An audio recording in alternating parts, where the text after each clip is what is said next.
choose to be good at 2 of 3 things in college. You can be good at sports, you can get good grades, or you can party a lot. And you gotta pick 2 of the 3, and one of them has to struggle, right?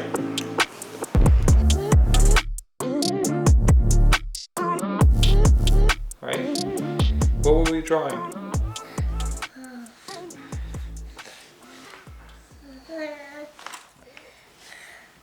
And what's that? It's a snake? Yeah. It looks like a snake. Here, you want Dada to draw something? What do you think? Should we draw because you're going to go to school today, right? Look, there's a school bus. Is that a school bus?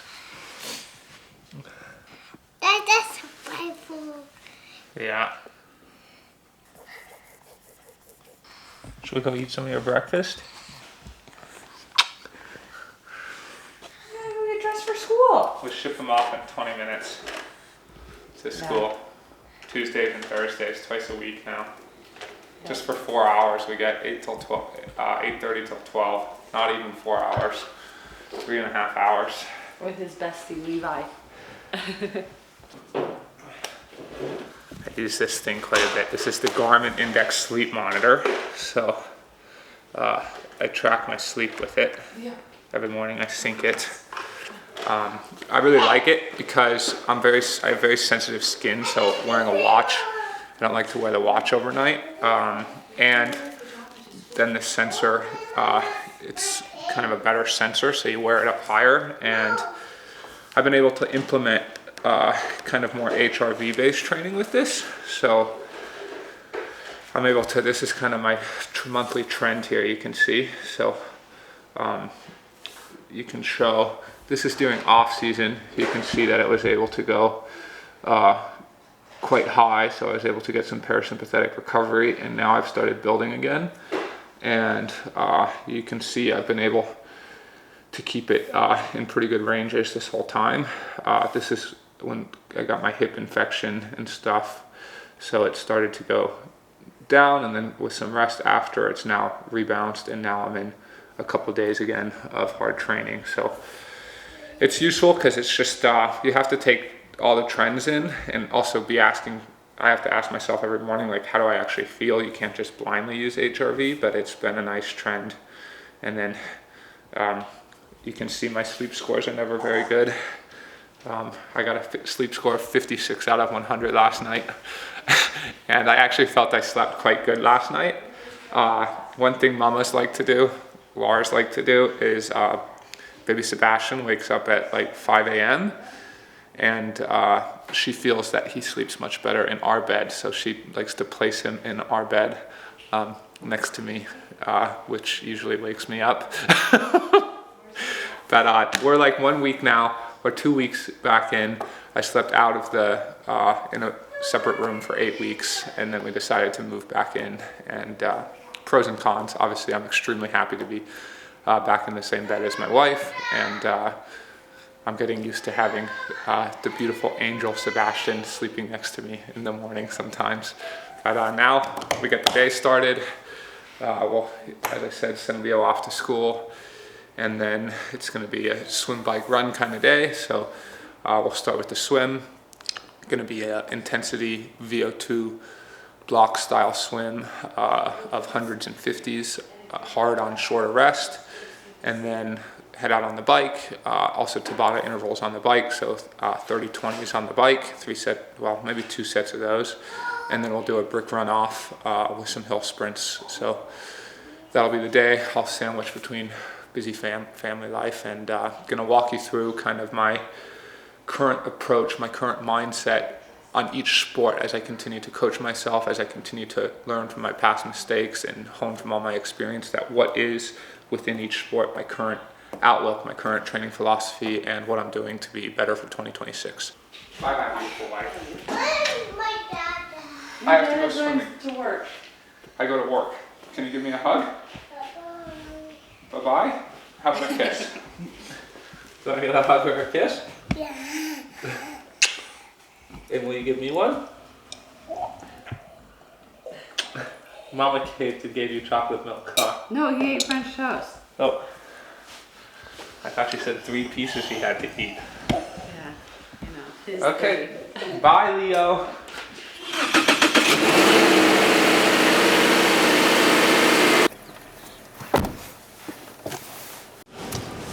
Sam, what kind of music do you listen to on your Oh God! morning Oh my drives? God! Right now, this is Lady Gaga, I guess.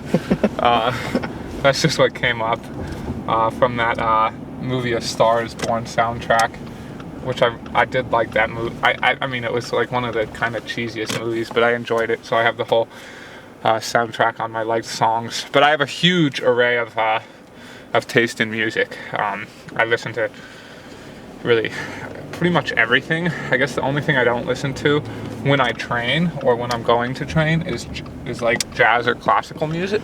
Actually, that's not true, because I did listen to classical music in Nice when I was riding in the mountains. I would turn on some classical music, and believe it or not, it actually helped.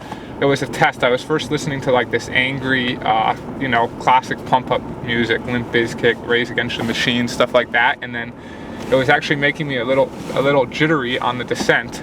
And so then I started listening to classical music, and it actually calmed me down, and my descending got better, believe it or not. So, but jazz is, I guess, then the only thing I don't really, but I do listen to jazz sometimes, because I used to be in high school, I was in the jazz band, so I was a jazz drummer and stuff. But otherwise, everything: country, EDM, classic rock, hard rock, rap, hip hop, you name it. I just like a huge variety. For me, it's usually mostly about like the beat when I train. I like a good strong beat, but that's a little embarrassing. That's the song that came up.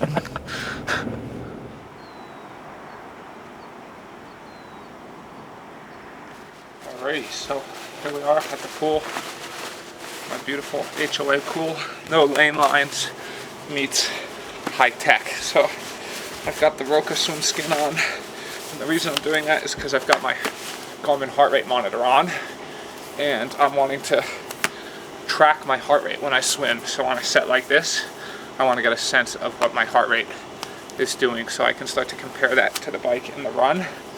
Because what I'm doing is, I've been doing this on Tuesdays, is I'm carrying over a Tabata style bike workout to the pool. And so the set I'm doing today is 100 hard. I'm going to do it on about 20-30 seconds rest, so I believe I'll be leaving on 145. And then this is 25 meters, no lane lines, so I actually find my times are comparable here to a long course pool because of the extra chop and stuff. And then I go into 850s, also strong, on 55 seconds. So it's basically keeping that 2-to-1 work to rest ratio. And I'm swimming these, it's best average for all of these. Then I take couple hundred easy, and I'm going to do that 3 times and track my heart rate. And so my current swim philosophy, okay, I feel I've chased for years. I've basically had this notion of like, that's as if and obviously I am chasing something, right? I'm always trying to improve my swim, and the problem is when you're always trying to improve something, you feel like you don't have it, right? Like, and so I kept totally changing training philosophies, jumping from one boat to the next boat. And this time I sat, because I've now had a couple good swims in a row, more than a couple good swims. In the Ironman races, I'm swimming pretty good, and it's changing my philosophy from like, I'm going to be a front pack swimmer, to like facing reality. I have to face reality. This is the level of swimming I am, and I want to go after little improvements. And of course, you can sit there and say like, well, little improvements aren't going to get you where they need, but like, I have to live in my own reality. This is my reality. This is my talent level in this swim. This is my ability level. I swim over 1 million yards a year, and this is where I'm at. So I looked at where did I feel I had my best swims over the last 3 or 4 years? What were the sessions I was doing? What was I doing? And then I'm doubling down on that. And so a couple of those notions I noticed was good yardage, but not like insane yardage. You'll remember last year I was doing these weeks where I was swimming about 35,000 a week. I'm not doing that this winter. I don't feel that in the end really helped much, but a couple things I've noticed is pick a hard day to swim hard, do it fresh. So I really try to do my hard swimming fresh. It's got to come the day after an easy day on the bike and the run, so that my legs are not trashed. And then an occasional double swim seems to be really helpful for my feel of the water, for my strength of the water. And then also good strength work. So I've gone back and forth between oh, don't use paddles, they affect your feel for the water, but those paddles, especially for a wetsuit swim, make me strong. And also in that strength work is doing butterfly. So these are kind of my tenets of that. I have 2 hard swims a week. I have a speed swim, I have a threshold swim, and then I do a distance swim, but the distance swim is not super hard. And so in the end, it's not that different than the bike and run. And I know all the armchair swim quarterbacks are going to tell me that it's completely way different, but physiology is physiology. I disagree with you there. Let's get after it.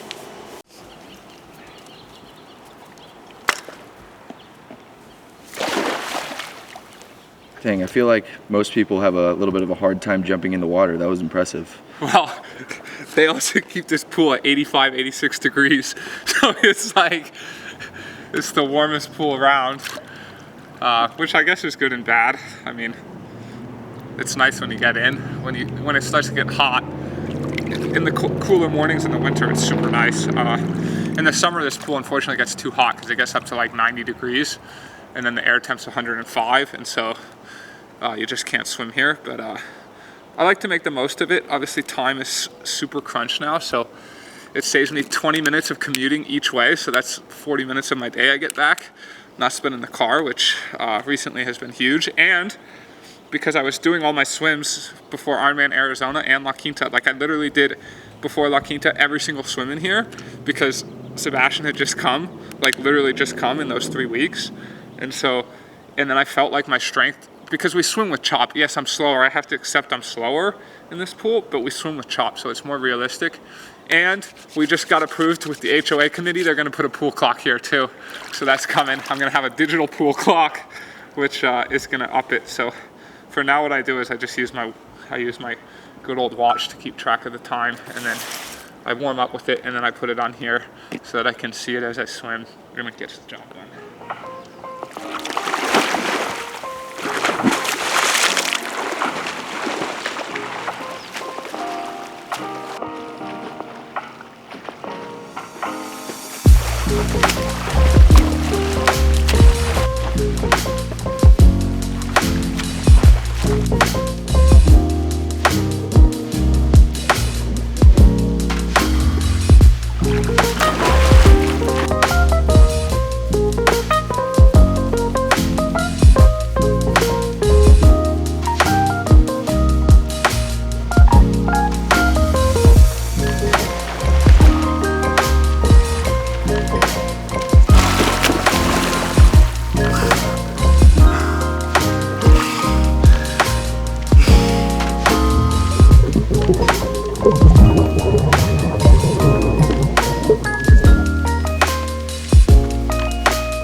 Set done. Last set got hard.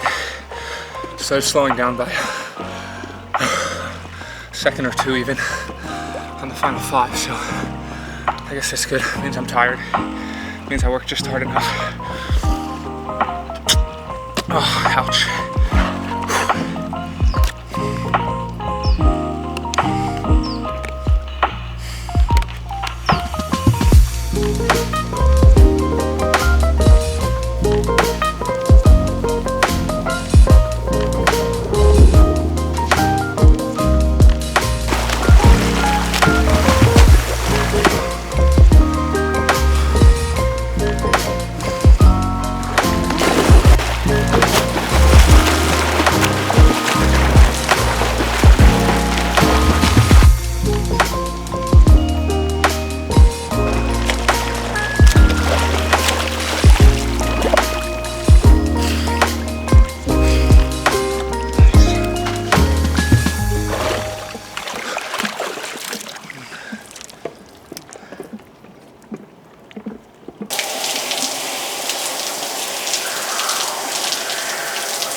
Now we got the right kind of tunes going. So one session done, 4,200 meters, hour and 15 minutes.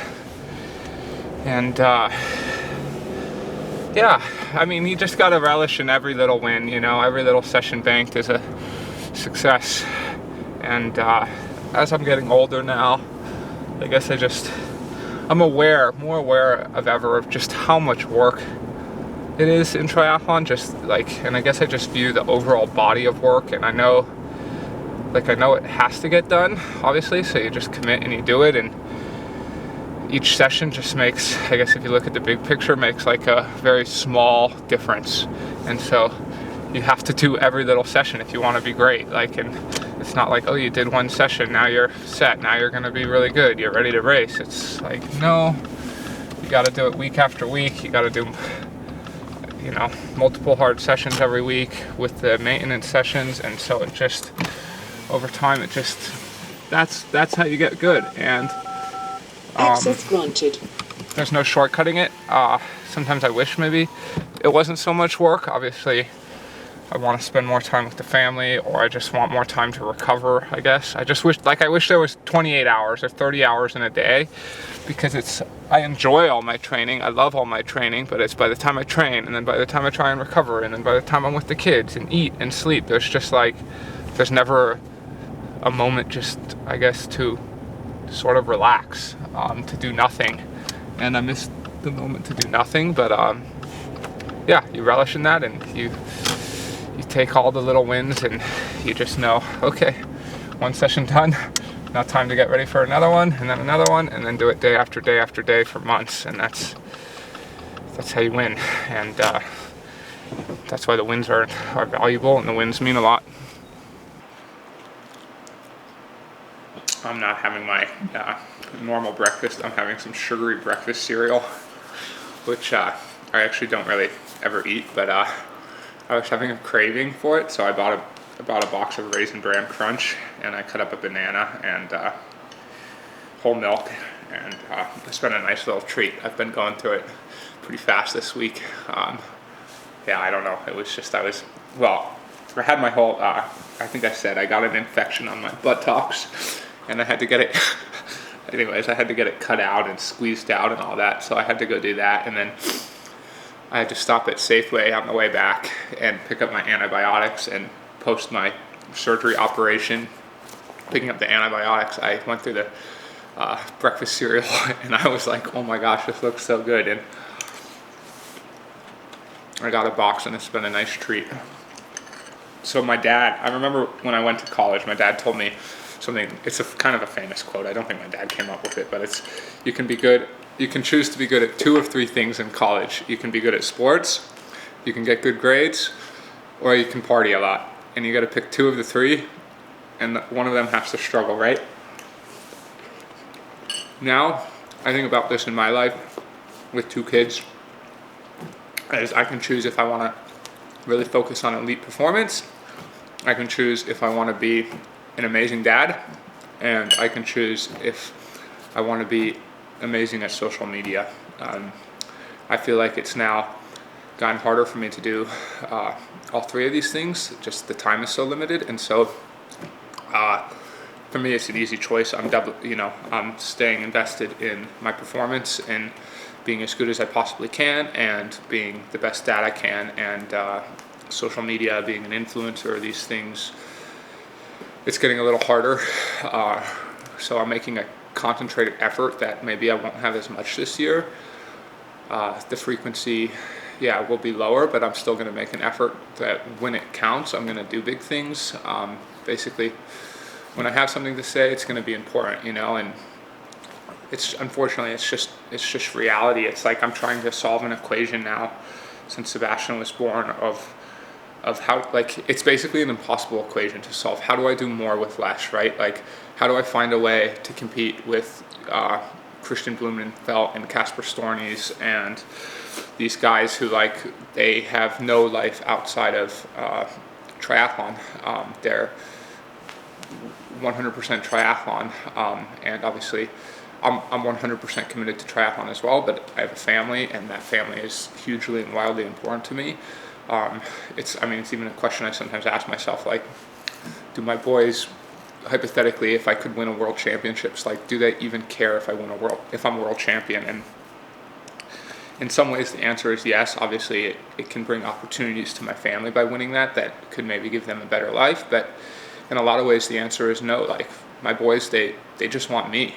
They want me to play with them outside, and that's more important than buying them all the nice things or all that. And so I know I need to give that to them, and then I know I have to keep finding ways to improve, to get better, to be more efficient. And I know through my history of the sport, through the history not just of my sport or myself, but the history of endurance sports in general, how important volume is, and that I can't neglect the volume. And so I still have to get, last year I trained, in 2025, I trained 1,215 hours, so I averaged, that's through the entire year, off season, taper weeks, rest weeks, race weeks, everything. I averaged 23.6 hours per week for the entire year. So clearly I'm able to find a way to prioritize what's important, to do what I need to do, and I have to continue to do that while cutting out like everything that's extra, everything that adds extra stress, everything that's extra energy, because energy and time are the most scarce resource, and I know what's important to me.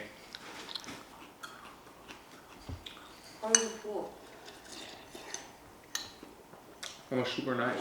Well, first off, we got some big news. If you can see what wheels are on the bike, then you know I am back with Envy for the foreseeable future, and I am so stoked about this.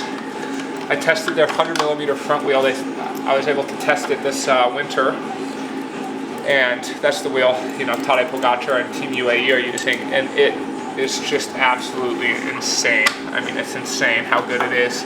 It's so stable even in the winds. It's optimized for a good sized tire. It's just so fast, and I just love the wheels, the quality of the wheels, the durability of the wheels, the brand, the people, and I know we're going to continue to do great things together. So super happy to be back. And then you can see I brought this bike back into the rotation. So this is now the bike again. I'll probably race on this bike for the start of the year because I just love the colors, as you can see. And let's get out there and get ready for a hard bike workout.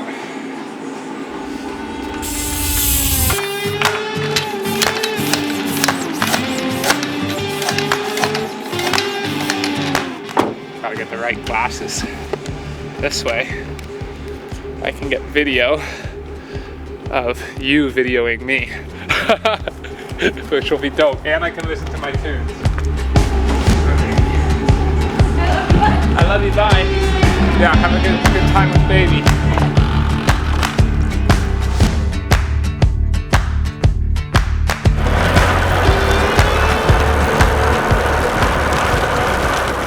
Alrighty, so our warm up on the bike, and now I'm going to do 3 rounds of Tabata intervals. So this is 10 minutes of, basically once I've reached the top, it's normally about 10 minutes, and I'll do 30 seconds on, 20 seconds off. And so this is VO2 work, zone 5. I'm doing this to raise my ceiling. Obviously it's the end of January here, and then the idea is I raise my ceiling before I get into some more threshold and specific 70.3 work, and so just kind of raising that top end, doing something different than what I normally do once I have races up, so that I can receive a stimulus. And it's pretty painful, but we're gonna get after it. We go around this roundabout, and then we gotta see if the strongest legs in triathlon live up to their name, or if it's just hype. And right now it's probably just hype, it's January.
6 miles. I was able to do the ons at about 500 watt, a little under 490 to about 505 there. And the third set got quite difficult, and you see I got my run stuff ready, but gonna check in, see if the family needs anything, maybe help with nap time. We switched Leo. He's transitioning from his crib to the crib without a wall, so he gets a little scared. So sometimes I have to be here and hold his hand till he falls asleep, and then we run. But yeah, we'll see how the family's doing, how school went, all that. Happy with the bike, happy with the swim. Now we just got one workout left. Hey, mister. How was school? It was good? Are you listening to mama? Are you tired? We gotta go down for nap time. I do need to go running. But are you gonna listen to mama? Are you listen to mama? I have to go running, but I want to make sure you go to sleep first. So we're gonna pick out the story now, okay?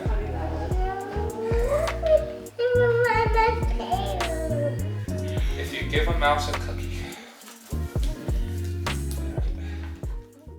Oh, I don't want you starving. Leo calls you, for some reason he calls you, he hasn't done it when you're around, he calls you the little guy. He's like, where did the little guy go? Where did the little guy go? I'm like, he's the photographer? Oh, okay. I want to be a photographer. Okay. So Sam, what was the purpose of the Coca-Cola? Is that similar to the Raisin brand of a little dirty snack? I can't lie, I drink Coca-Cola pretty much every single day. Unlike the Raisin brand, which was like a once in a, I don't know, year thing. Coca-Cola, I have it every single day, especially when it gets hot in the summer. There's just nothing better than cold Coca-Cola. And you saw the can was already open, so I only probably drink like a third of a can a day. Wait, so you drink it flat? Yeah, I drink a lot of it flat. Because that's what I drink in a lot of races on the marathon. I honestly have mostly Coca-Cola. And I'm used to it flat. But I just have a little bit just, sometimes even when they wake up from their nap, it's just like 4 o'clock and I'm like, how do I get through the end of the day?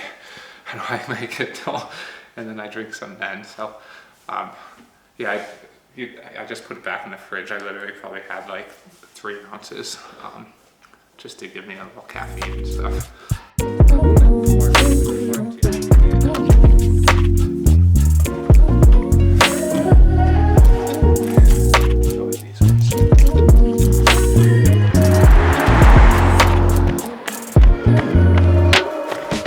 Here we are, last session of the day. I'm gonna shoot for 6 of these hill sprints. I won't go quite all the way to the top. I'm gonna do 45 seconds. Each week I've expanded, so I started at, it was 28 seconds, and then last week was 35 seconds. And this week now 45 seconds. The first 2 weeks I actually did it the first session of the day, so I was fresh. So obviously this is considerably harder. I don't know if it looks like that hard of a hill, but this thing is an absolute beast. So let's see, where am I at in my running? I had a little bit of a hip niggle, I'm gonna call it. I don't wanna call it an injury. So I had that, so I was, I guess, reduced in my volume a little bit. So one thing I always like hill sprints this time of the year, but I especially like them even more now because it's short, high quality, and it's really building up all the tendons and all the ligaments in my legs and in my body and making me more resilient. Because kind of my overall philosophy on running, it is about being resilient, being able to handle the impact. I'm a big guy, I weigh 180 pounds. I've got the engine, and it's just, really it is for me, it's about handling all that impact, all that load. And especially with the Pro Series coming up this year, a lot of racing, but I race a lot every year, so there's really no difference for me. You know, I race usually 10 or more times per year. And it's one thing to nail out one great half marathon in a race. It's another thing to be able to do it consistently back to back to back weeks. And I believe that comes from consistency and high mileage. And so, I mean, I make my niggle sound like such a big deal. For me, obviously it was a big deal, but I'm now getting back up. This should be my first week, pretty close to 60 miles again for the week. So I try to hit right around 60 miles a week, and just trying to structure it with the intensity and the flow so that I can be very consistent at 60 miles a week every single week. So let's get these hills done.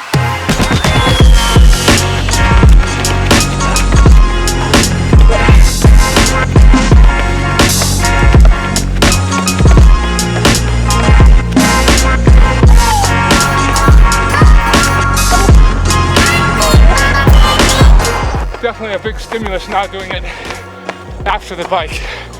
The legs are cooked. Oh, I was tempted to bail right here. That was my first mark for week 1. Have to rally, build up the strength a little more. The nice thing is I get pretty much as much recovery as I want between them. It's not about aerobic, it's about anaerobic and really pushing for the ons here.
Had a big breathing today.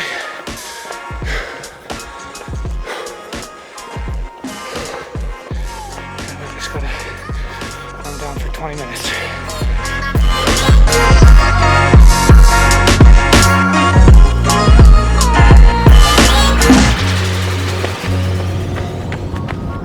I'm not gonna lie, I'm hurting. Oh, the warm down's the hardest part of the day now. Oh.